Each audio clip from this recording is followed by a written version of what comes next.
So we've done a couple of problems where we were given an inequality and we then graphed that inequality on a coordinate plane. Let's see if we can go the other direction. Here we are given the graph on the coordinate plane and asked, what is the inequality? So when I look at this, I notice a couple of things. The first thing I notice is that this graph has a solid line. And when I see a solid line, that tells me that my graph is either going to be something that includes, sorry, not my graph, my equation is going to be something that either includes greater than or equal to or less than or equal to. So I know I'm going to use one of those two symbols. And then when I look at the shading, I see it's shaded above the line. So that tells me it's going to be greater than, and greater than or equal to in this case, because I know it's going to be equal to because of the solid line. So right away I know that whenever I write it, it's going to be y is greater than or equal to something.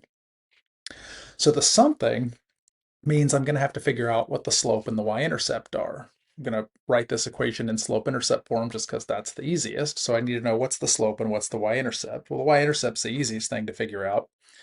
That is -3. So the b is -3.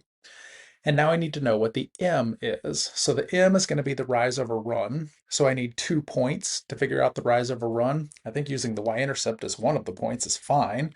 Let's find another point, and I want to find a point that is exactly on the intersection of the grid, just so I know it's a whole number. That makes it easy to count. This is a really good point to use. That's right on the intersection. But I can find one that's even closer. This one right here is even closer to my y-intercept. It doesn't matter. You can see that it's up to and over 1, up to and over 1. And same thing here, up to and over 1. So the m is 2 over 1, which of course reduces to just 2. So my slope is 2, my y-intercept is -3, so my equation is going to be 2x plus -3.